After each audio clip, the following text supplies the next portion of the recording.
Welcome back, everybody, to the DomCast, episode 9, and on this particular day, the NBA is looking fine. This is what we affectionately refer to as Klay Day. It is Klay Thompson's return. More or less, the health and safety protocols seem to be easing up. I guess if you're looking at it relative to where it was when we were around Christmas, yeah, guys are still getting clipped left and right, but I don't know, it just doesn't feel as bad. It doesn't feel like as many people are missing every time you turn on a game. In particular, like Cavs and Warriors.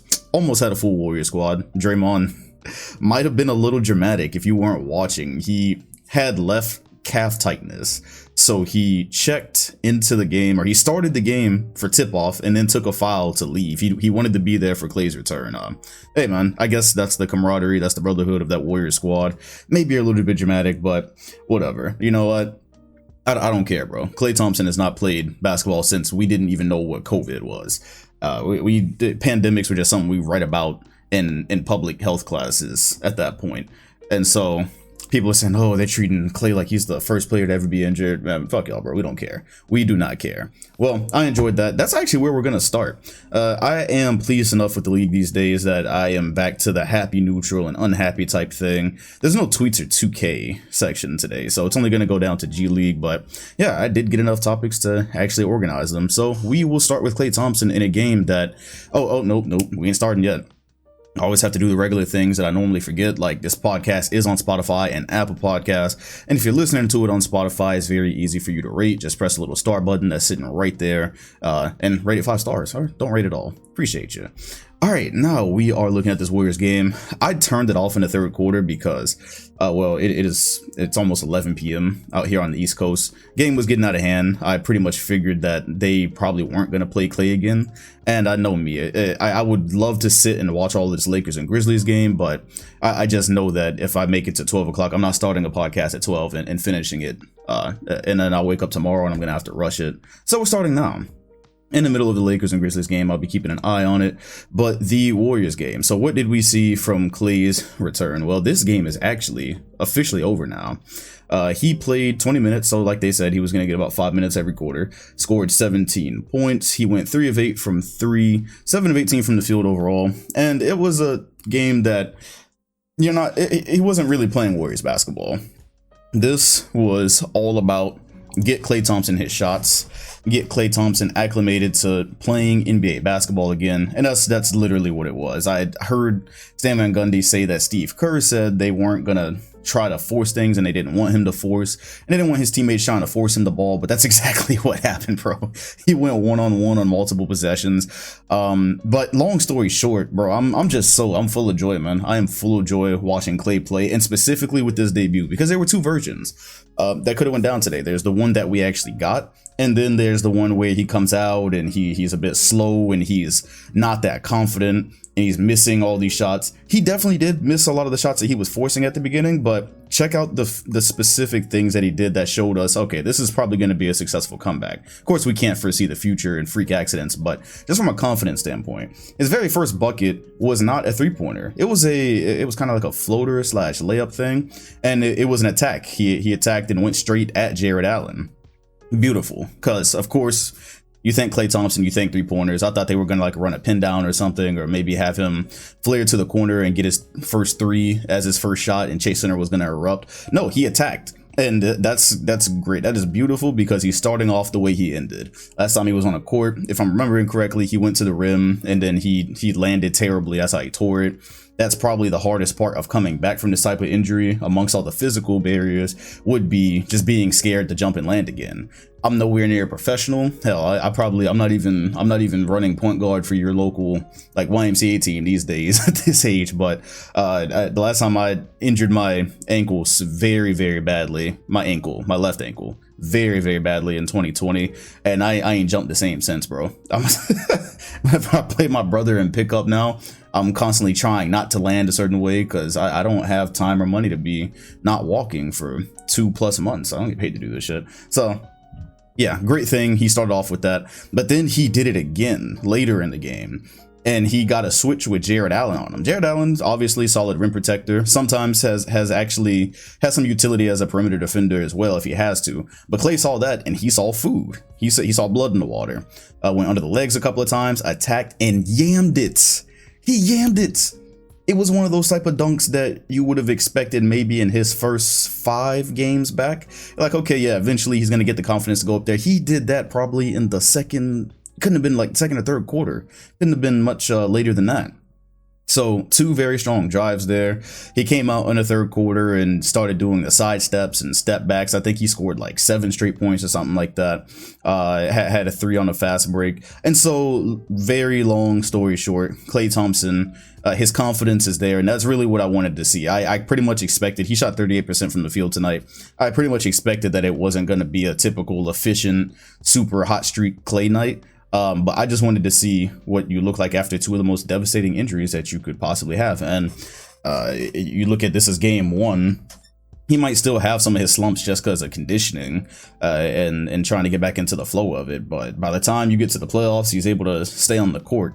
Yeah, this is not fair, to put it lightly. This is not fair. You got Jordan Poole is going to come off the bench now. I think they said the lineup that they sent out to the tip-off tonight was what they expect for the future. So Steph, Klay, Wiggins, Dre, and Kevon Looney, because no one knows if James Wiseman still exists at this point. So even when he does come back, I doubt they'll just slide him to the starting spot when you can have Kevon Looney, who's acclimated to the system and knows a lot more than Wiseman does about playing with this Warriors unit, and that's really what's important in their system.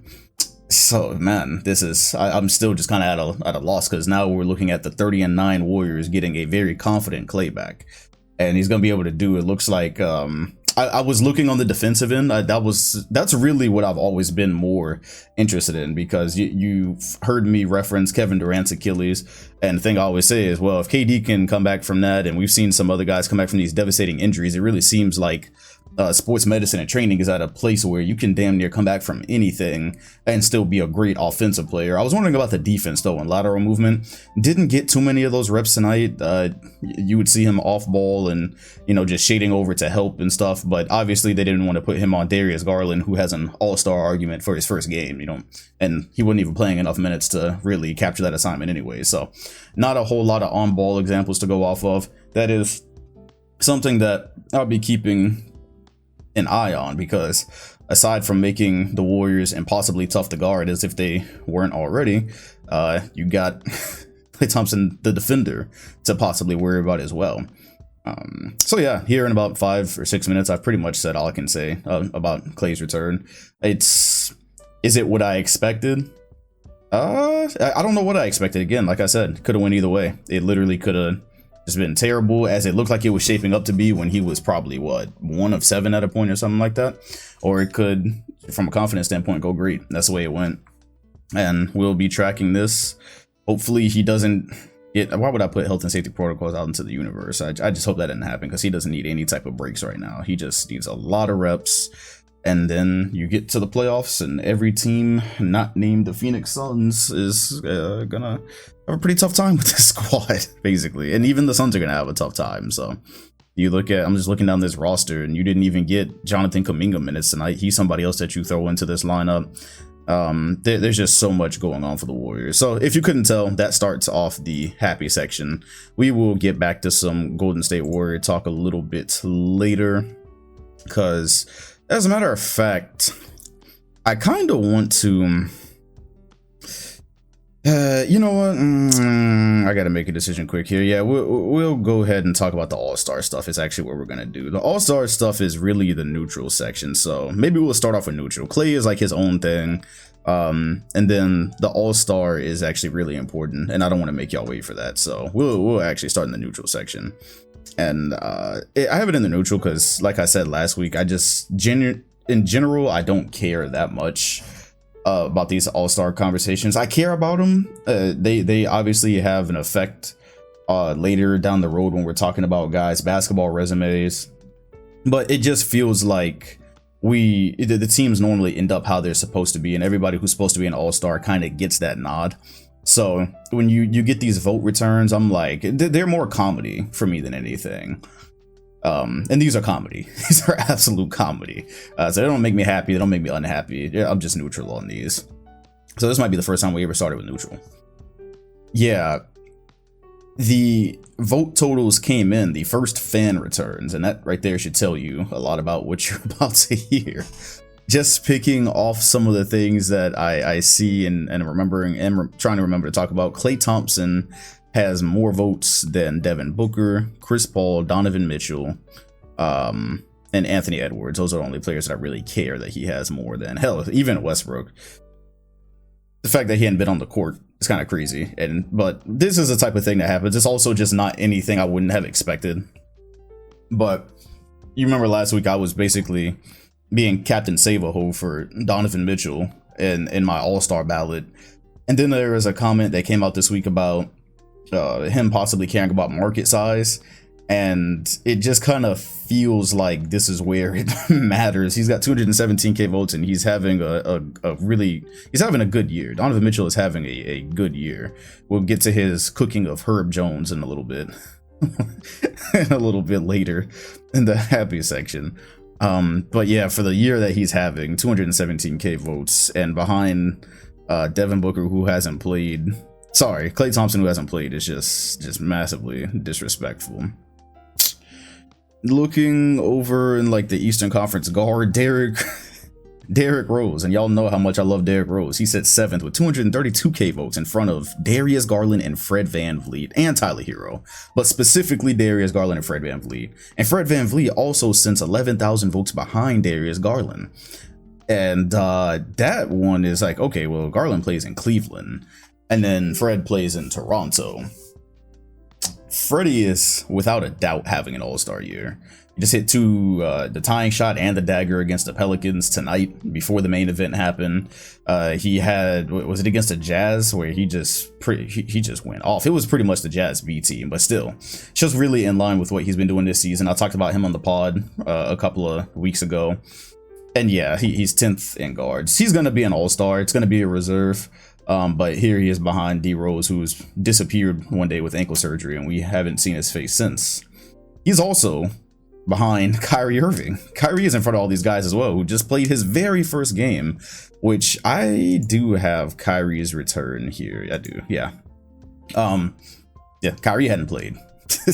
He showed up against the Pacers, sat out home games like we expected, and he is 6th in fan voting. Great stuff, great stuff, great stuff. That is in terms of not anomalies, it's not the word I'm looking for, but in terms of fuckery, basically, that's pretty much what I would have there. Rudy Gobert is behind Carmelo Anthony in voting. Gobert is 9th. I'm not gonna sit here and act like that surprises me. I was also being Captain Save-A-Ho for him last week, even though I was very clear that I'd be more than happy to not see him starting. I just thought that he deserved the nod. But here he is with 218k votes, which puts him in 9th, barely in front of DeAndre Ayton, but behind Carmelo Anthony in the year 2022. That is just incredible stuff. You look up further throughout the list, Andrew Wiggins almost has 1 million votes. He sits only behind Paul George, Nikola Jokic, and LeBron James. I don't know if I meant for my Wiggins propaganda to go that far. I've been spreading Wiggins propaganda since last year. I don't think it was meant to have him in front of yeah, no, I don't know if it was meant to have him up that high. That's all I'm gonna say. But he has a serious chance to make it. He has a very, very serious chance to make it as a reserve, and possibly rightfully so. So those are basically your that's basically the all-star vote talk. There's nothing else really to talk about here. I just find most of this hilarious. Hell, LaMarcus Aldridge has also got 111,000 votes. I'm surprised just to see his name here at all, but he's had a underrated comeback story. He's way better than I thought a guy who was never going to play basketball again earlier last year. He came back way better than I thought he possibly could. Glad to see Jared Allen's name getting love. But yeah, this is just what you get when you get the fan vote, right? This is what you get. You end up with guys who hadn't played in front of guys who've been playing their hearts out. And if the said guy who's played their hearts out plays in a certain place, he's probably not going to get the clout, no matter how many times you retweet it on Twitter or see his face or hear his name on Twitter. And I think that specifically applies to Fred VanVleet, because boy, when I tell you that it has been strong, they have a whole thing set up for the commentators to call him Freddie All-Star damn near every time he scores. And Toronto Twitter is very heavy on my timeline, and he is almost not in the picture on here in the fan results. So as Dave Chappelle once said, Twitter is not a real place. Well, that's pretty much all I have to say about the reserves. It's comedy to me, and I'm neutral on it, which will just go ahead and let us go right to Kyrie, which I'm neutral about. I'm going to talk a little bit about the Bucks and Nets, Kyrie's return. The Nets had a comeback against the Indiana Pacers. Kyrie did play in that game, and he looked all right. I think he's going to look a little bit faster as time goes on, but you got some of the regular stuff that you normally get from him, some nice paced finishes. I don't know if I'd call it the dagger, but yeah, it did put the game out of reach where he just kind of stopped from the mid-range, went off the backboard. You get regular Kyrie stuff, and then he has to miss the next couple of games. Very inspired comeback. Also, just at least the way it was listed and from what I saw, they had him playing shooting guard, which is interesting to me because if that's the way it's going to continue to be, it kind of indicates maybe, hey, since he's only going to be here for essentially half the games or whatever, where you don't want to have Harden playing point guard one day and then slide him to shooting guard and say go sit in the corner or go play off ball. So I saw in the pieces of the Pacers game, I did see it seemed that Kyrie was in the corner a lot. He was the one sitting outside the play, basically waiting for the ball to come to him. I like that setup because especially when Harden is trying to continue the streak that he's had basically since he came back from COVID. You don't want to just break that rhythm up. If anything, you already have Patty Mills, who they asked about, which by the way is again at the very beginning of the season. That's specifically who I was kind of asking about. That's a guy that's going to be in and out of the lineup more or less with this whole Kyrie situation. So depending on how they play it, anyways. And he just said, yeah, you just got to have the same mentality. Just he said a lot of jargon that basically came out to say he can't change his game. He's just gonna play how he plays, whether he's starting or whether he's coming behind Kyrie. But that falls under the category of fuckery. The kind of fuckery I think is going to not be great for them in the playoffs. But I do like how they're handling the point guard shooting guard part. Now, Bucks and Nets happens, and the Bucks destroy them. Now, you can't look at it and just say, oh well, Kyrie would flip that result on its head, because I think most of the reason the Bucks were beating them had a lot to just to do with size. Nobody really has anybody for Giannis, but the Nets especially don't. There's a lot of rebounds that went the Bucks' way, very easy steps into the paint and kick outs, just a lot of things that doesn't specifically pertain to Kyrie. It's not like adding Kyrie is going to help that specific problem. It will, however, help on the offensive end to have a third superstar who say, hey, if we're not going to be able to do anything to stop this team, you know, you got 20 plus points per game coming on the other side, and it's going to put stress on their defense, maybe tire whoever's assignment that is out. That's all cool, and that'll give them a shot. But this is where I say, and Kevin Durant was asked about Kyrie being fully vaccinated, because I feel comfortable putting money on that series. If it was Milwaukee and Brooklyn, and Kyrie's gonna not play those home games, I feel comfortable putting my money on the Bucks. I really do. And really with any contender, I feel comfortable that way. Not only do you have the lineup things that we've been talking about for a couple of months now, but they just flat out need him to have a chance in that series. This is still not really last year's Nets. This is not last year's Nets, and this is not last year's Bucks. So last year's Bucks, yeah, a full strength Harden would have probably given them everything they could have handled. It would have put the Nets over the top. Feels like the Bucks are better to me now. They have way more lineups. Giannis has gotten a little bit better, if that's even possible. It just doesn't really, and Harden has been good as of late, but it just doesn't really still feel like Harden, like the one that would push this Nets team over this Bucks team that's already won a championship. So you need Kyrie for that. And if you're looking at something I had been saying for a while on this podcast now, after the Bucks game, they updated it. They are 0-8 against these contending teams. They have not beaten a single one versus the top 8 teams. Lost to Milwaukee at the beginning of the season, lost to Miami, Chicago, Golden State, Phoenix, Chicago again, lost to Memphis, 0-5 at home, 0-7, and then they lost, so they lost to the Bucks that night. So it's actually 0-8. It's something that doesn't take that much effort or analysis to point out. But when you're watching them, it's not even that they just get beat by these teams. It feels like the games sometimes just aren't that close. Or if they are close, they get out of hand like the Milwaukee one did, even though they were trying to come back. Yeah, it's going to be fun. The Nets are a team that to have their record where it is and to be floating around the top of the conference, I have as many questions about them as I've had for any contending team that in the past that I didn't believe in. And this half measure thing, I honestly think by the time the playoffs come around, just because I in Kevin Durant's answer, I'm not psychoanalyzing nobody, but it did kind of seem like he agreed with the line of questioning. He said, yeah, look, I'm not about to force somebody to get no vaccine over basketball, but he kind of hinted that they talked about it, and he's probably given Kyrie his perspective on it. I'm not saying Kyrie is going to abandon everything he's said and get the vaccine for the name of basketball, but I don't know. When this very first happened, I didn't think he was going to sit out the entire season. Now we're at this point. I just don't feel like by the time we get to the playoffs, he's really going to do his team like that. He's really going to do his team like that and just say, y'all are on your own. And I'll be here when I can for the series. I just can't imagine that he thinks that's going to work. I can't imagine that working. I would not be surprised if we had fully vaccinated Kyrie. It sounds just impossible, but I wouldn't be surprised if they had that. And preferably that would happen before the playoffs.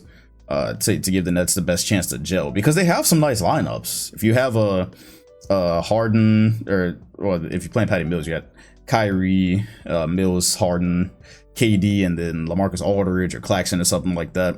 You got some lineups that'll become incredibly difficult for the opposition to guard. So even if they can't play the greatest defense, you're back to where you were last year, where it's, hey, we don't necessarily need to if we could score this way. So yeah, that's basically all I had to say about Kyrie, about the Nets, about the Bucks and Nets. It was just a very nice game for Milwaukee. Giannis was doing whatever he wants. It's one of those games where you can see that he's gotten better. So you can look at his stats, or you can look at his 3-point percentage and say, oh, it's not as high. You do all these things, but if you actually watch him, just watch the pace he's playing at. Watch the passes he's making. He made one beautiful cross-court skip to the corner. I think it was to Bobby Portis. And there was situations of him coming downhill, and instead of just running into 2 or 3 people like you would have had in the last couple of years, he kind of Euro steps into a pass and sends it to the corner. Giannis is much improved in many ways, like you saw in the Hornets game, because in the Hornets game that they lost and he scored 43, he wasn't just dunking. He had a 3-pointer going that game, and he did quite a bit from the mid-range too. I like the Bucks. I told y'all right now they're my very early Eastern Conference Finals pick, and I like Giannis. I like his chance for a third MVP, and I'd like him to stop this fake humble shit.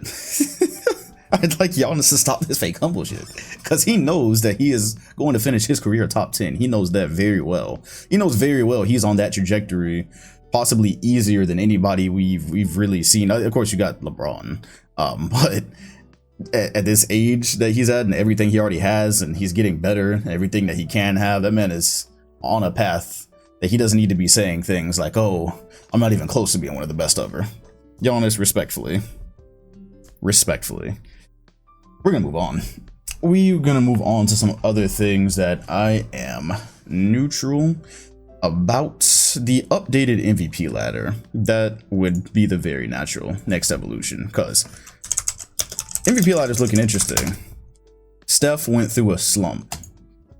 Tonight, he didn't seem like he started as bad. We were paying so much attention to Klay. I wanted to say for Steph Curry, first of all, we've seen Steph slumps before, and we've seen terrible games from him and terrible shooting nights. I'm not worried about them. They don't bother me much. I look specifically at the Heat game. I think that's where most people started to say, okay, what's going on here? They won that game, but he only had 9 points, and he was just shooting like piss. But I was watching that game, then I went back and I rewatched his possessions, and it was just like, okay, these are a lot of looks that Steph is probably going to hit in the season. He's probably going to hit them next game. running around screens, got plenty of open looks. I will agree he's being defended very aggressively. Obviously, that's about to get much harder now, as we've been saying, with Klay Thompson back. But my point is just a lot of the looks that he's missing don't really seem like they're either ones that are going to be harder for defenses to pull off in the very near future, or they're shots that he just either makes or misses. And a lot of times he makes them. So it's a slump, but probably come out of it. Klay space is going to help, and the Warriors are going to keep winning, and we'll see him rise back up the ladder, is what I think. But for right now, he's fell off. He fell to fifth here. He fell to fifth. The guy here is saying it doesn't really knock him out of the running. He's in the mix. But over his last 2 outings, he had only averaged 11.5 points on 19.5% shooting, including just 11% from 3. So yeah, that slump is going to put you down in this race that is as competitive as it is. Giannis is leading it right now. Giannis Antetokounmpo is leading that race right now. Then you have Kevin Durant. That's another thing. We say it every week. Kyrie's return makes that interesting. He is having one of his best seasons, but Giannis is doing the same thing. And I see them probably finishing first. And they're also probably doing better against contending teams as well, which is something that's got to weigh into this. Surprise, surprise, though. Jokic third. Jokic third, as the Nuggets are 6th or 7th. They're in the play-in right now, actually. They are in the play-in of the Western Conference. He moved up from 4. I still don't believe in this field. There just becomes a point. I just feel like that top 2 gets pretty impenetrable at a certain seeding unless the other guys completely fall off, which hopefully doesn't happen. But I am glad to see Jokic at least getting his respect. And Embiid has moved way up. And rightfully so. He's had such a load to carry for Philly this year, and he's dominating the games that are challenges, and he's also dominating the games he's supposed to dominate. They had one against the Spurs. They had fucking Devin Eubanks guarding him, and it just looked like target practice. They had Eubanks and was it Pirtle was on him? Was Pirtle on him some possessions? Either way, it was what you would expect. You can look at it one way and say, oh, Embiid, he's going against guys that and teams that have these players that are replacing guys and shouldn't be defending him, kind of like when he was playing the Celtics and fucking Enes Kanter was guarding him, but he's doing everything he's supposed to. Philly has been better off for it. They haven't fallen completely off. As a matter of fact, I think they're probably up to 6 now in the standings. Philadelphia 76ers have moved up to the 5th, actually. Yep, they traded with Cleveland, as we saw happening last week. So they're not even far behind Milwaukee. They're not even far behind the Bucks. So there's a lot of things that could happen still in that like top 5 seeds in the East. It's relatively close. That there could be a lot of switching. So Embiid has gotten his clout, and look who has entered his name seriously. We talked about DeMar last week. LeBron James was not ranked in last week's MVP ladder. He has moved up to the 7th spot. Muy interesante. He, right now, I did want to keep an eye on that Grizzlies game. Oh, they down 20. All right, so ain't gonna be no MVP propaganda tonight. John Morant is not playing with y'all, bro. If you haven't seen the block yet, and Braun's having a good game, by the way, but it'll be overshadowed by the loss. That jaw block might have been one of the greatest regular season blocks of all time. The one on Avery Bradley where he jumped and literally damn near blocked the ball with his body. Oh my god, bro. Anyways, yeah, so LeBron has entered his name. I feel like it's the same thing as Jokic. Gonna play on the ladder a little bit, but not gonna be able to fully climb it. However, that does move me into my Lakers thought that I had. Just because there are times throughout the season where I see flashes. Specifically, not just the Hawks game, but as of late, I'd liked some of the defensive activity I'd seen. LaCenter has obviously unlocked a whole world of possibilities for them. And it was just a thought that I tend to not take too seriously, because the Atlanta Hawks are in the mud this year. Their defense is piss. So there's a lot of guys that can look like contenders against them at the moment. But I just like some of that activity that I see from the Lakers. And so it's just the thought that if they were to get all their pieces, which is not ever a given with this team, and what they've gone through. But if they were able to get all their pieces and really just click for a month or two, and they were able to enter this playoffs as 5th seed, 4th seed, and just go from there, that thought scares me just a little bit.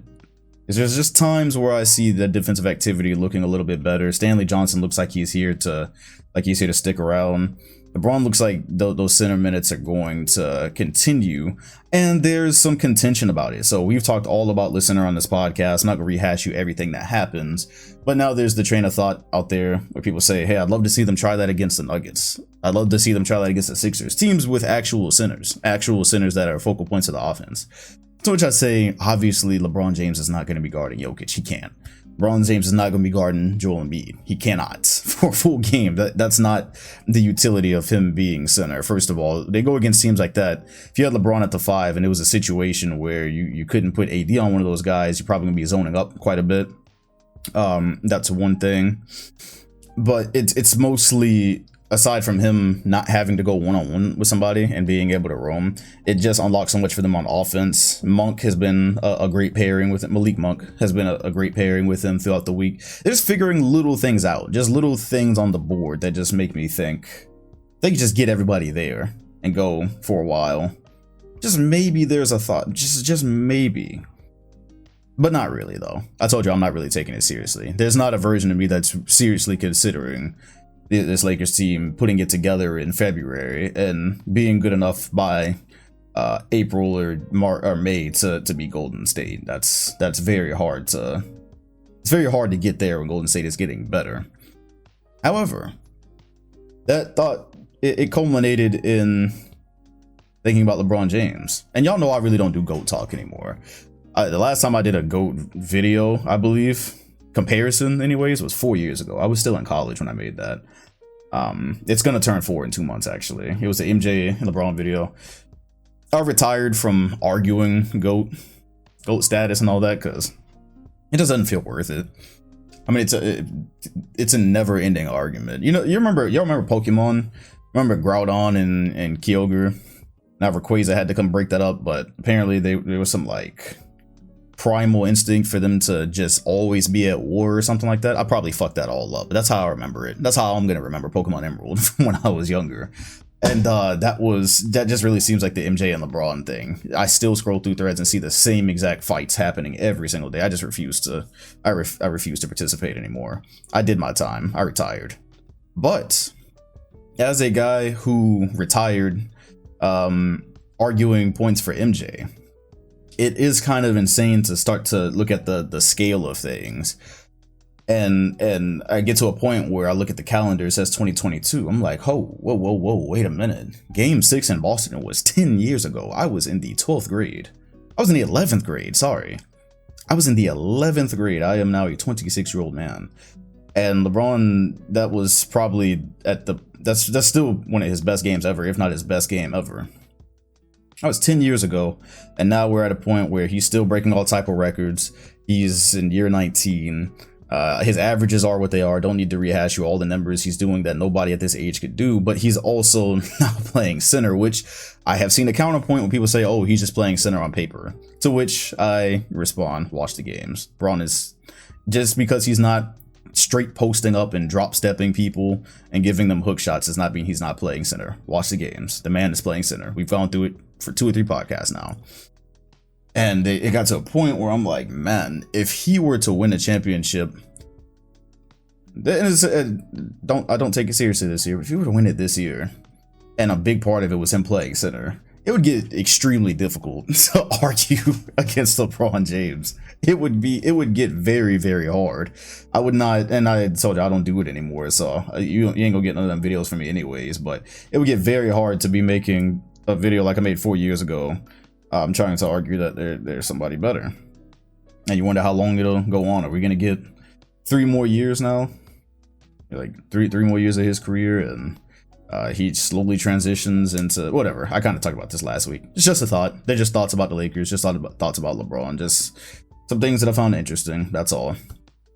But don't fret. Your narrative should still be intact 4 or 5 months from now. The Lakers should be sitting calmly on the couch, and the teams that have been contending all year should be going at it. That's how it should be happening.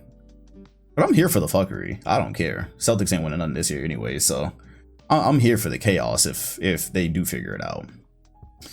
Right now they're getting smacked by a Grizzlies team that is legitimate. Dillon Brooks is out with an ankle injury for, they said, 3 to 5 weeks. That hurts, but then again, they've had guys in and out, just like everyone else, this entire season, it seems like. And they're doing so good. Where I talk about the Grizzlies, I would really put them in, and not in play style. So do not tweet me talking about I compared them to the early Warriors. That's not what I'm saying. They don't play anything like the early Warriors. When I say like they remind me of a 2013 or 2014 Warriors, I'm just talking about in that a young team with a ton of talented pieces that are still getting better that you could see contending in the next few years. That's what I see. I look at Desmond Bane, his improvement from last year. You look at Dillon Brooks, you look at John Morant still getting better. I don't quite believe in them going far enough this year, but I believe they could scare somebody this year, which is what the 13 Warriors did. They did it more than the 14 Warriors, because 14, they just got unlucky and had to face the Clippers while they were hurt in round 1, so they didn't get to quite strike fear in that year's playoffs. But I can see Memphis right now scaring someone and then coming back for the next 2 years and really being them. Yeah, that's my Grizzlies thoughts. I've given them quite a bit of love throughout the week. We talked a little bit about the 76ers and Joel Embiid. Another thing that happened, I can't remember exactly who it was against, but it was Tobias Harris, who's been having a interesting season. And by interesting, I mean for the amount of money he's being paid, disappointing. He's being paid like a star, and his shooting has regressed quite a bit. It regressed to the point where Philly fans were booing him in this particular game. And it felt like it was near the end and they were already winning by a lot. And he hit a turnaround fadeaway, and he didn't turn to the crowd. He just started backpedaling. He said, "Nah, don't clap." This man, the Salt, told his home crowd, "Do not clap. If you were not here during my toughest days, you ain't gonna be here for the comeback." That's in my neutral section just because I don't feel any way about it. I just feel like it's funny. On the topic of fans booing their home team, it just kind of feels like that's happened before. I've seen it happen to James Harden earlier this year. As a resident Celtics fan, obviously they've been booed a couple of times. That just happens when your team goes on a bad run. But I guess it feels more personal for Harris, since it's starting to become somewhat of a spotlight where it's like, damn, bro, you're part of the reason this team's finances are the way it are. There's money tied up in you, and what's good, man? It's been months now. January. When are you going back to your 2019 version? So I guess it feels a little bit more personal than just a shooting slump. But yeah, that was a funny moment. I think Kendrick Perkins got involved, but I'm not in a place in my mind where I really want to do Kendrick Perkins talk on the podcast. So shout out Perk, and shout out to Tobias Harris, because that's just hilarious. It's just branching off of teams that we talked about with MVPs. How about DeMarcus Cousins getting cut from the Bucks? Not when I saw coming, bro. Not when I saw coming, especially on the night he had a double-double. He got cut the night he had a double-double.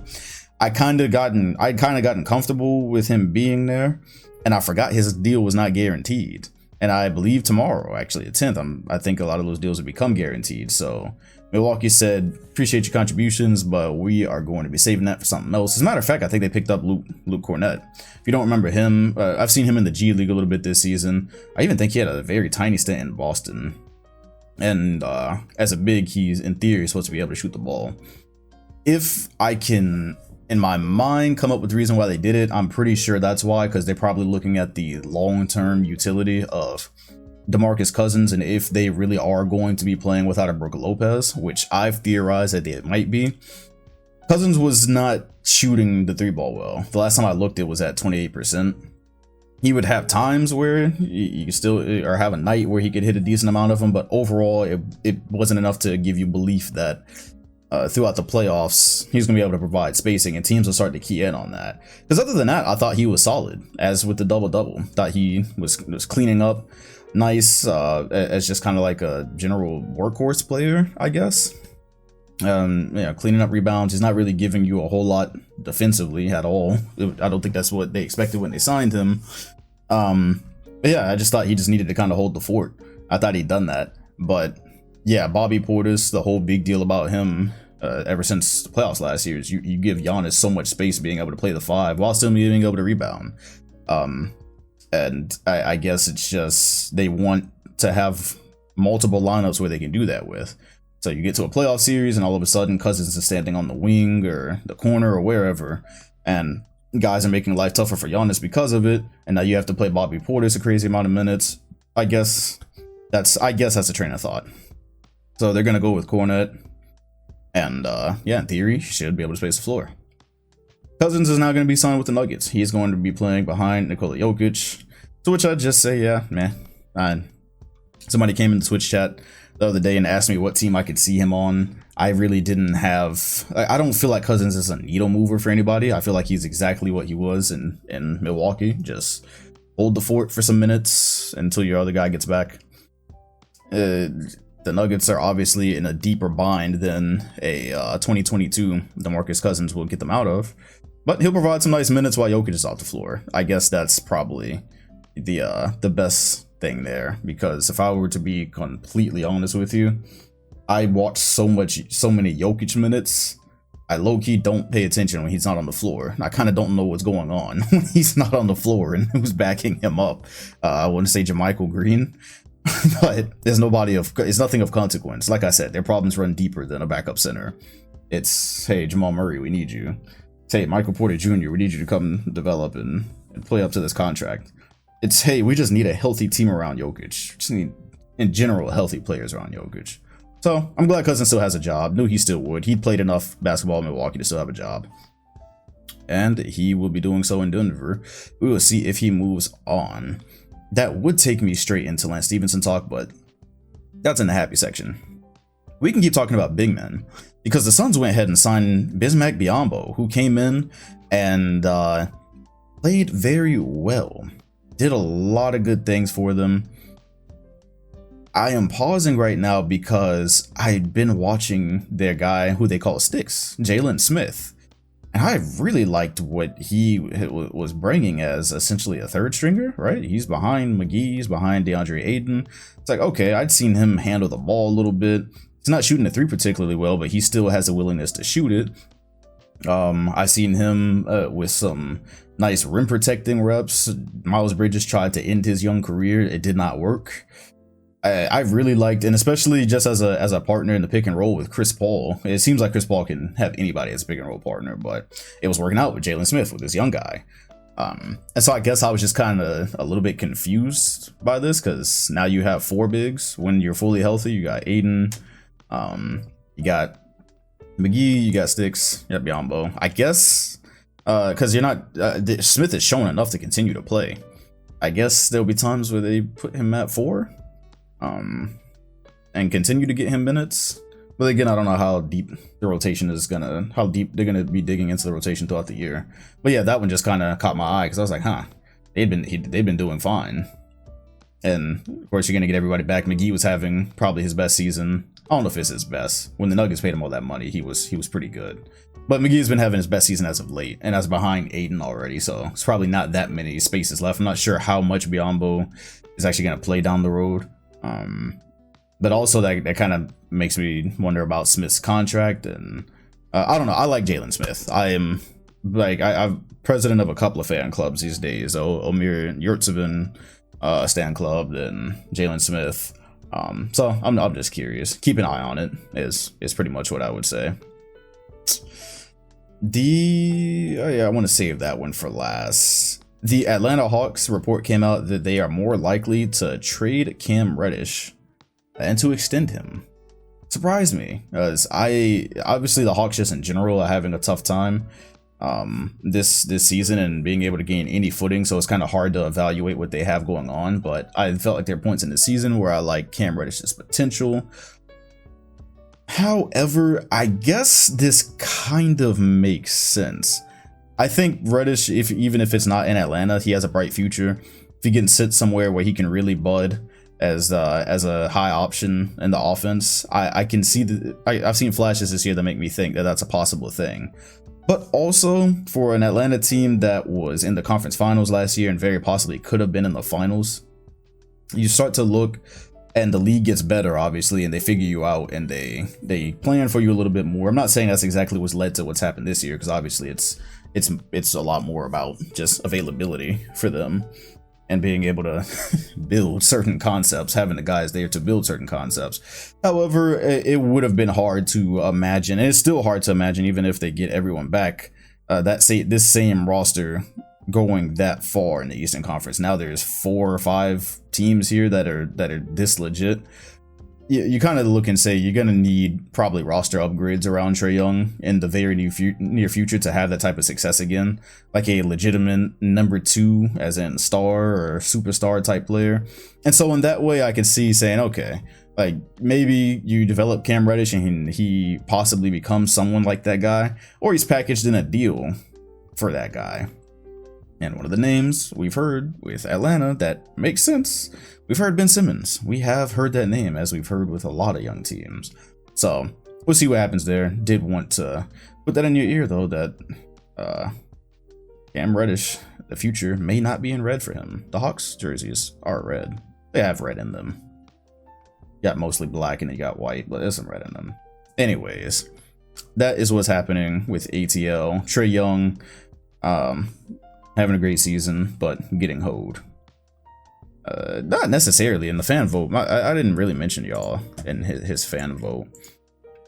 Seems like he was, yeah, he's third. He was third. He's behind James Harden. I actually meant to discuss that because Harden, his recent play has obviously probably catapulted him because it's erased all the bad that's happened before and all the mid that's happened before it. Yeah, I would definitely have Trae Young starting before James Harden, but again, you know, what have you done for me lately, basically? And Atlanta hasn't done anything for anyone lately, so you have a guy that would be in the MVP race otherwise, who might not start an All-Star game. Team success, it counts. Before I get to this last neutral subject, I did want to just mention that Peja Stojakovic's kid is now a prospect for like colleges and stuff. I just had to mention that in case you didn't think you were getting old. You are getting old. Or maybe you're not. Maybe Peja Stojakovic, that name means absolutely nothing to you, but it's a kid who grew up playing with him in the 3-point contest on NBA Live 05 and watching him win a ring with Dirk. When it came across my feed that his child is now being looked at, and maybe in the next 5 years we see him pop up somewhere. Yep, currently checking for the gray hairs. Just had to mention it. Probably should have mentioned it at the end of the podcast. The end of the neutral section, the Wizards reporter incident. If you weren't aware, Kevin Porter Jr. had a game winner. Kevin Porter Jr.'s dad also did. You know what? I really don't want to misrepresent the story. I thought I had it all in my head. He had a crime involving pulling the trigger. I'm just going to be as general as I can. He had a crime involving pulling the trigger, all right? Don't even need to go into detail. Some real bad shit.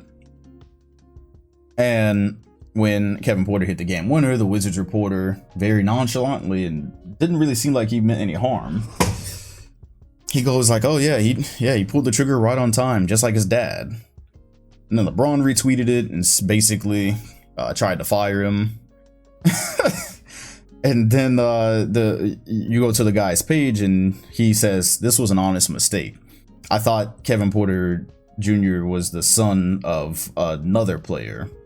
Another Kevin Porter that played in the NBA, or another Porter, whatever. He thought he did not think it was the dad that allegedly shot somebody. He thought it was the dad that shot basketballs. And so when he said that, now you see the misinterpretation.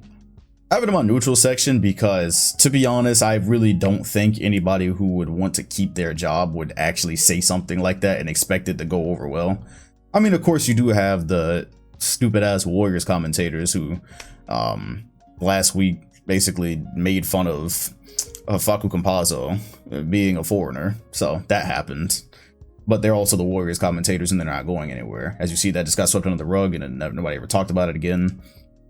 With this one, it's just like, this is pretty egregious. If you would have been talking about his father's crime, like that's a pretty egregious thing to say on air. And so I would have to say there's no way in the hell that that's what he was aiming for. Sometimes I just like you just gotta use a little bit of reasoning. There's no way, fam. There's no way. It's a horrible mistake. I don't think he got clapped. I don't even know if he was actually, and I said Wizards reporter. I really meant commentator. I don't know why I had it written down as reporter. My bad if I've been saying reporter this whole time. I don't even know if it was like their actual regular commentator. I heard he was replacement, but I don't know that for sure. As far as I know, nothing happened. I didn't hear anything about suspension or being fired. Yeah, it was just an unfortunate situation, because when I first heard it and I read what it was about, I was like, no way, bro. No way. And then I saw the apology. I was like, okay, yeah, I was right, no way. So that's happened. Nobody's really talking about it anymore. I just wanted y'all to know, I definitely don't think he was going for the, I don't think he was really trying to drop the bomb that he had allegedly dropped. Let's move on to the things that make us happy. So kind of started it with the Klay Thompson return. How about the Lance Stephenson return? Make him dance, Lance. This one is close to home. We got to interview Lance probably about a month ago. He is the only player that I've interviewed so far where I actually got nervous. I believe I talked about that on the pod. Yeah, it's the only one that I've ever gotten nervous for. And it was also my favorite one though, because he showed a lot of grace when I fucked up the intro like 3 times. He was like, oh man, look man, we all get nervous in time, bro. You good, take your time. Like he was just great there. He was a great interview in general and answered all the questions like he wanted to be there. And one of the things he said, or pretty much the theme of that, was him saying, look man, I will play basketball anywhere. I will do anything a coach wants. I will play any role. I just want to play basketball. Let me play basketball. He had a 10-day with the Atlanta Hawks. Then he moved back to Indy and got some superpowers. It was like Thanos with the Infinity Stone. He is it's crazy after these couple of games. It feels like he's one of their best players. He had a 14 assist game last night. He had a 30-point game before that. And the assists were particularly pretty. He had one that was of the Lance Stephenson variety, where he like flicks it and looks away and does all the extra hops and stuff. The same Lance that we came to know and love. And the Pacers are going to keep him. That's cool. I'm glad I got to that information before I got to the podcast, because I was going to say, and what I said on the G League show when we were recapping it last week, I was saying I kind of felt like he might end up going to some other teams, because Indiana is obviously about to blow it up. And Lance seems, some of the games he had just feels like he could legitimately contribute to a contender or a team that's making a playoff push. So I didn't know if the Pacers would find it, and I don't know how necessary they would find it to keep him around. But yeah, after the energy he injected, the crowd loves him. And what otherwise has just been a very probably boring and bad season for Indiana. He's been a light, so they could not get away without signing him, and so they have, and that's great. I'm glad to see Lance Stephenson back. If anything is good about this season and everyone going out and being health and safety, it's that guys are making comebacks. Mario Chalmers is sitting on the Heat bench. I haven't seen him check into a game yet, but Mario Chalmers is back. It's like the old event. I don't know. Avengers is a strong term for these guys, but you get it, right? It'd be like if the old Avengers came back one day, they started popping back up. It's kind of how it feels. So, but yeah, Lance is showing out though. Lance is showing out, doing it with all the love that he said he had for the game. This is a guy that was playing in China before, and then came back to the G League earlier this season, humbled himself. Well, I won't even say humble himself, because I don't know how he felt about the G before, but yeah, he just came and played and showed that he could still play basketball. That's all these guys have to do. That's why I'm not going to go in depth on Isaiah Thomas again, but all the time he spent on Twitter over these years trying to get recruited, all you had to do is just go show you could play in the NBA's league where they farm players, and you already have a name and you have buzz and you have clout. So if you just show you could play, you'll probably get a chance. And IT's got a chance. It's unfortunate that with Dallas he got health and safety, so we don't know what's going to happen with him next, because he hadn't really gotten much shine outside of those first 2 Laker games where he showed he could still score. After that, it got bad, but I didn't think the Lakers were a good spot for him anyways, because what the Lakers need to push their season forward was not more points from a guy that is not going to give you defense. That's just not what they needed. There might be a team out there that could use that and just use that, but the Lakers needed Stanley Johnson. So we'll see if IT gets more chances. But yeah, it's great, man. Lance Stevenson thing is awesome, and it's nostalgic because that's another thing where I look back and say, damn, 10 years ago, look, Lance Stevenson. You go back, find him in an Indiana jersey, doing all the antics and stuff and being fun, and here we are. So that's a pretty good, cool, feel-good thing, and we are very happy for Lance. We are very happy that Kawhi Leonard is ahead of schedule. Incredible. I didn't think there was any chance Kawhi Leonard was going to play basketball this year for the Clippers. He tore his ACL, partially tore it. That had to have been June, right? So even at 10 months, we were saying, okay, that would be right as the playoffs start, and what superstar has come back right as the playoffs are going to start? But if he's ahead of schedule, now we start looking and say, okay, well, mid-March, end of March, sometime that's not literally game one of the playoffs. All right, look what this does. The Clippers are obviously falling off because Marcus Morris Sr. is probably their top player right now. Don't fact check me on that. I need the narrative at the moment. And with that, they fall into 8th seed. All right. Well, we had this conversation last week, right? About how in the Western Conference, it's really kind of impossible to actually fall. Looking at the Clippers, they're 9th seed right now. They're still 4 games above the San Antonio Spurs, who are in 10th. So they would have to, the Spurs would have to win and the Clippers would have to lose a lot of games. In both directions, there would have to be a lot of activity for them to even fall to 10th. And if you fall to 10th, you can still fall down to 14th and have a chance. And once you get Paul George back, you will probably win enough games to beat out Portland, Sacramento, or New Orleans. So long story short, unless the Clippers just get hit with a nuke or something, they're probably a playoff. They're at least a play-in team.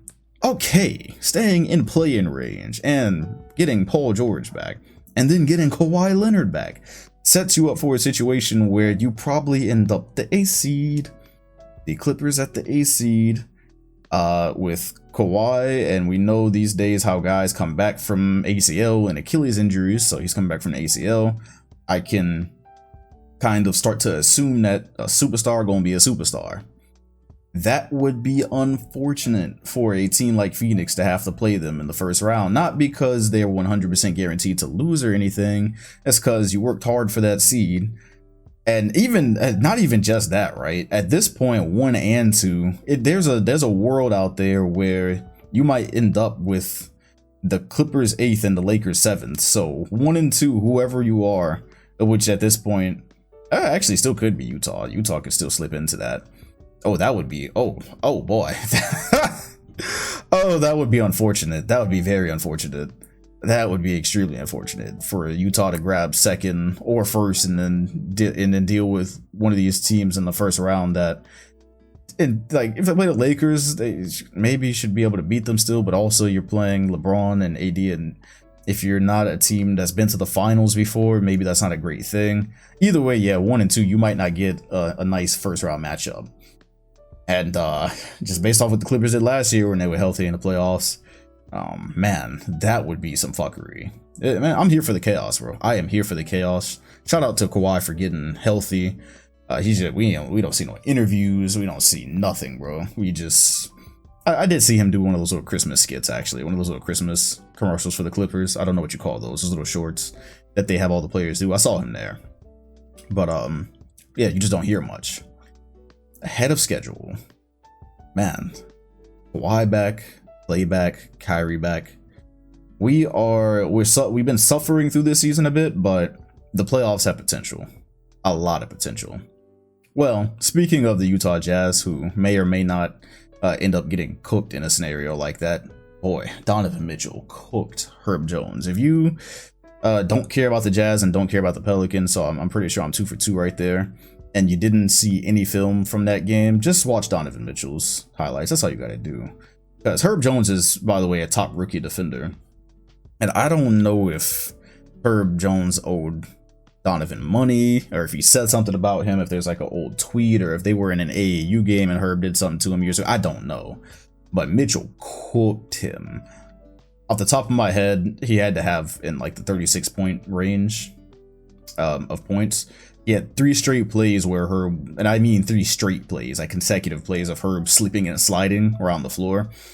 Donovan was tight with the handles that game, getting into the lane, step back threes. The type of performance that we've actually seen from him this season before. The type of performance that often get slept on and you never really hear much about it. The type of performance that I believe should have him more popular as an all-star game starter. He can be an all-star game. He can be an all-star game either way. So I don't really care, but the type of game that just should have gotten him a little bit more clout than he has. So I suggest going into that one. I even believe in that game he had one of the passes I was talking about, where I said he'll just go up into help and throw the pass behind the center. I could just be completely making up scenarios in my head, but I'm sure I cut a pass out of there where he got past Herb or whoever his defender was, Josh Hart, whoever it was at that time, gets in JV to commit and jumps, throws it behind JV's back. You got somebody sitting in the corner, wide open 3. Donovan Mitchell, the passer, ladies and gentlemen. I still like Herb Jones, by the way. Definitely like Herb Jones. I don't believe he even had a terrible game, but Mitchell was hunting him. So I'd like to, if I ever get to interview Donovan Mitchell, I'd like to ask him what Herb Jones did to him that made him go. It's like maybe there was an article written before that game about the possibility of Herb Jones taking on that defensive matchup, and Mitchell just said, there's levels. There's levels, sons. If we're talking about dismantling, Ja Morant's dismantling of the Nets. So that was yet another game that the Nets failed to really be generally competitive in, where you had a top team, which Memphis does qualify as a top team right now. This Lakers and Memphis game is pretty much over. Memphis has blown them out. Did y'all do anything crazy? Not really. 15-7, had an insane block. Was that his only block of the game? Yeah, it was. It was insane. Either way, Ja took the Nets apart. And it was everything that you get from a classic Ja. What do you call these type of games? Just Ja nuclear explosions? That seems like, I don't know, that seems like it's doing too much. But yeah, carving his way into the paint, finishing in between 2 people, dunking on a fast break, not caring who's gonna jump with him. So he basically just dares you to jump. Sometimes people do jump with him and he ends up missing the dunk, but that one in particular, he was on a fast break. There were some business decisions that were made, and that's one of those things again where you say, you know, Kyrie, how hard of a time that they had defending Ja that game. That's one of those things where you go, hey, Kyrie doesn't fix that particular problem. He gives you offense on the other end that maybe helps balance it out, but it's not like adding Kyrie fixes that particular issue, and especially not halftime Kyrie. So that is just interesting for any other teams that they might end up playing that have guards that can make your defense collapse, like Ja did. That was an incredible showing, and it has him moving up the all-star ranks. He, as a matter of fact, even though he missed that month, if I were to look at the voting, I would bet you in the Western Conference guards, yep, he is 3rd. And it's because since he came back, even though he missed pretty much a month, he came back and he's been terrorizing squads ever since. Because after he did that to the Nets, he went to Cleveland the next night and did damn near the same thing, and finished that game with what I thought was an offensive foul on Darius Garland. But they didn't. When I saw it from the other angle, it wasn't. He just big bodied him and finished. Yeah, Morant for 48 hours straight was just on extra Black Air Force energy, because he's always got Black Air Force energy, but it was extra. It was like Black Air Force with the scrunch socks. Shit was wild. Morant is behind Luka, by the way, in this All-Star voting, and Luka's not been having his best season at all, but still has 780k votes. There's that. But so yeah, he still might end up starting, just because it's pretty much what I said last week when I did the ballot. It's like there's still a decent amount of time, and there's still time to vote. So you're getting these returns, and you can put up together more performances, and all that could change. And I'm not gonna complain. I am not gonna be bitching on the timeline if y'all put Ja Morant there over Donovan Mitchell. I like Ja Morant. I love Ja Morant. I also love Josh Giddey. And if you love is a strong word. That's a strong word. He's got a lot of his game to work on. I as a rookie, as a young guy, I love his passing game. Put it that way. And he dissected the Mavs with that in a game that they did end up winning. I can't exactly remember, but yeah, the passes, some of those were just magic. One that was out of bounds, and the camera angle was just perfect on the pass that he inbounded with. He just kind of flipped the ball to whoever was cutting. It might have been Roby, I can't exactly remember, but somebody was cutting, and it just looked like some misdirection shit. He just kind of lazily threw it, but it was such a beautiful pass, and you're just like, how did that get through, and why did that look so easy? He had one like that, had a left-handed cross-court skip pass off the dribble to the corner, and it was a dot.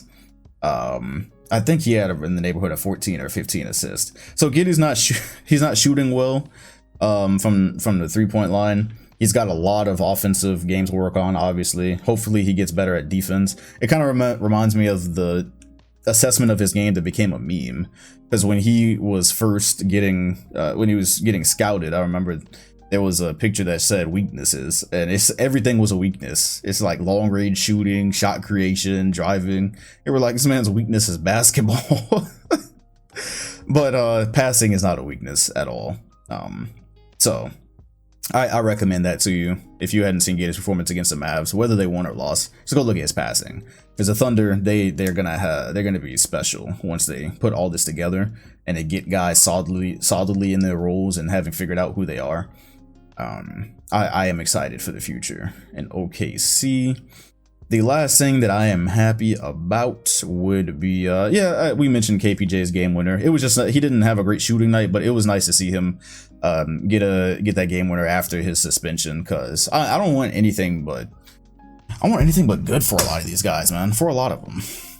And it wasn't anything special to say that they were going to get suspended. We knew Wood and KPJ were definitely getting suspended after what happened. They came back, they won a game. KPJ had the game winner, and yeah, it's just good stuff. Hopefully they can just put that behind him, because I'm not sure how many of those locker room incidents you have left. Yeah, 2 strikes now. A third one might get you permanently put away, and then having to make a comeback in 2 or 3 years through the G League. So no reason to waste time with that if you don't have to. Yeah, that's literally all I have to say about that. It's not like Houston's bringing John Wall back to become a dynamic duo with Christian Wood that leads them to the playoffs or anything. So we can move into what made me unhappy. Wow, believe it or not, I actually had the All-Star votes originally in unhappy. I think I just mellowed up throughout the week. I'm like, this shit doesn't matter that much, as long as you, in the end, get the right guys. I'm not gonna yell at the sky about players in Utah just getting severely lower amount of votes than they should. And I actually also talked about the Steph slump too. I don't know why I had that on unhappy either. I think the word slump just had a negative connotation. But the Steph slump was really a neutral, because I was like, that's not gonna matter that much, so don't need that. That leaves Jimmy Butler's health. Butler got hurt again in that Warriors game in which Steph made everybody question if he's actually good at basketball. Jimmy Butler got hurt after he just came back. He could not have been back more than 5 games. There was a Heat fan at the checkout. I was at Publix the other day, and he saw me wearing the Bulls beanie. He was like, oh, like, yeah, man, the Bulls are good, and struck up a little conversation. He said he was a Heat guy, and I was like, oh yeah, man. He was like, yeah, we could be so good. I'm like, yeah, if you guys can stay healthy for more than a week, you could really do something this year. So they're good either way, because they just keep finding guys. Strus, we went through this. Hero's been having a good season.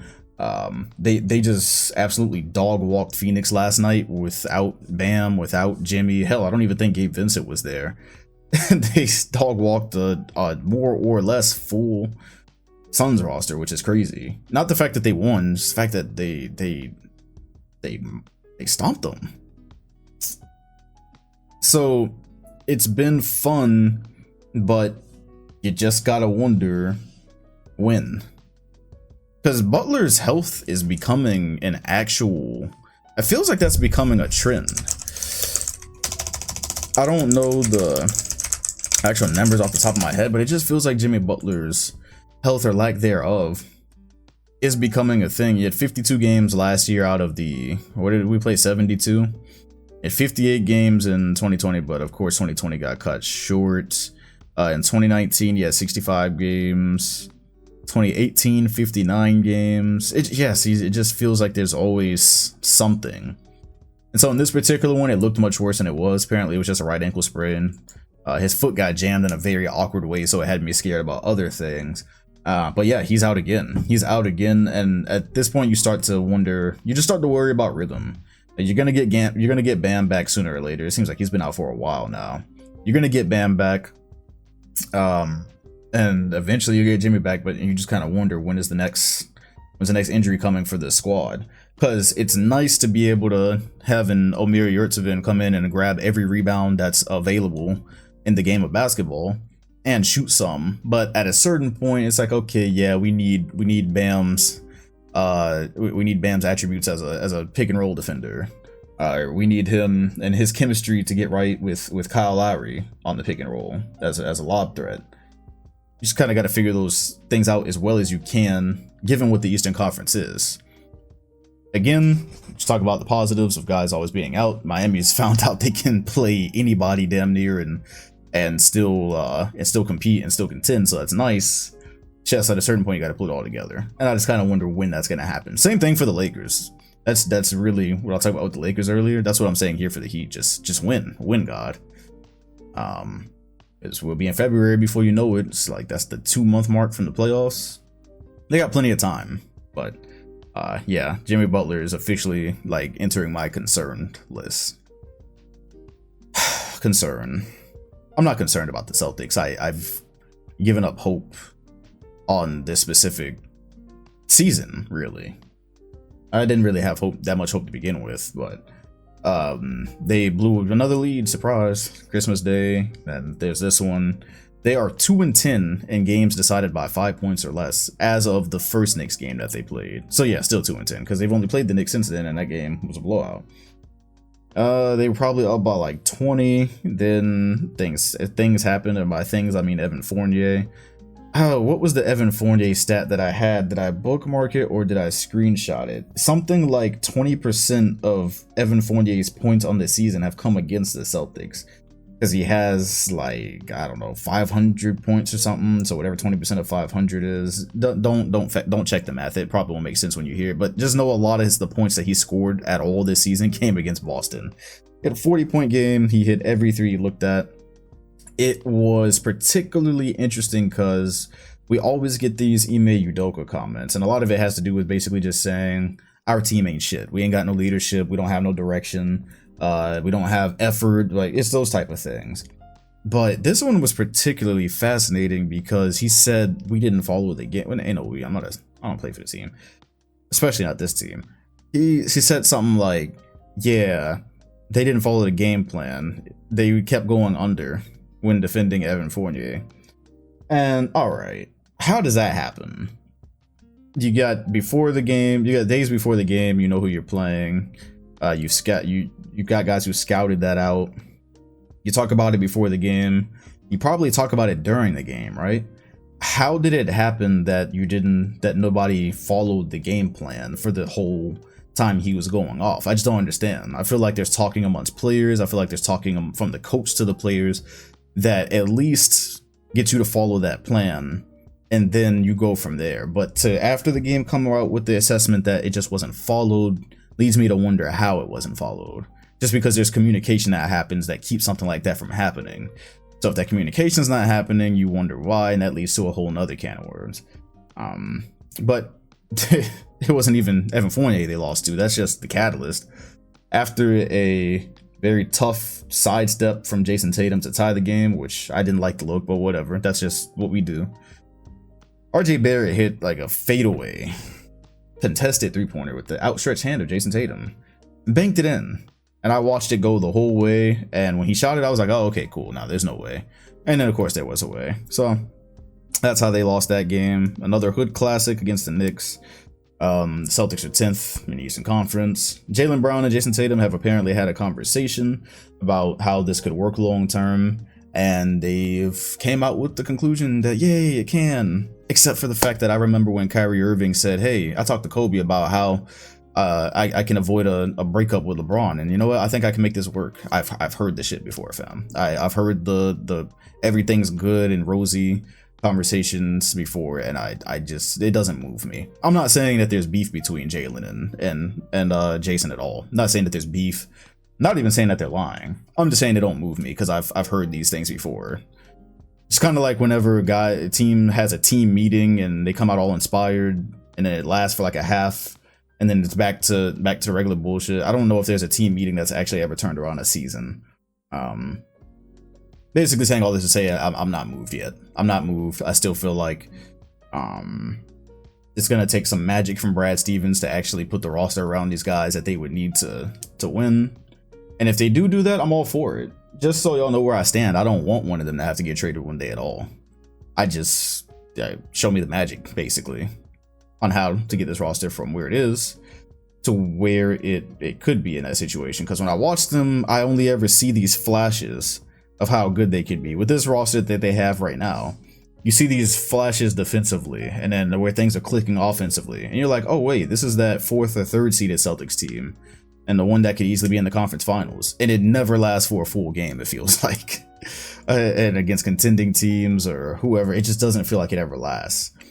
So that also doesn't move me. When I just see the potential happen for 3.5 quarters and then they lose or they blow a lead, that shit don't move me, fam. Like, you ain't got forever to play around with that.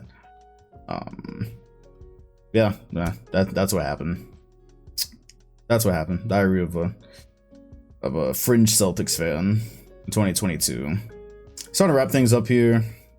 Just in the G League, once again, my monthly mention of Scoot Henderson. Just wanted to put him on your radar.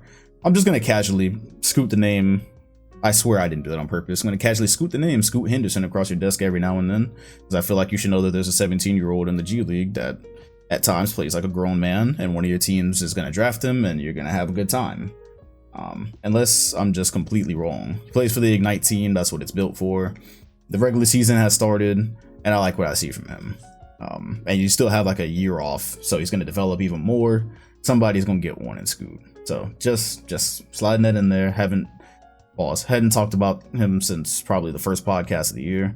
And how about Gerald Green? Gerald Green is going to the G, bro. Kenneth Faried is there right now. If you were wondering where Kenneth Faried is or what happened to him, he's in the G League. So is Gerald Green. Gerald Green was on the Rockets coaching staff and said, you know what?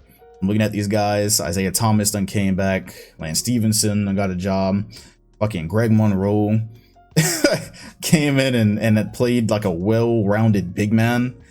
And not one that got put out by the evolution of the game. It's like, bro, let me put my super suit back on.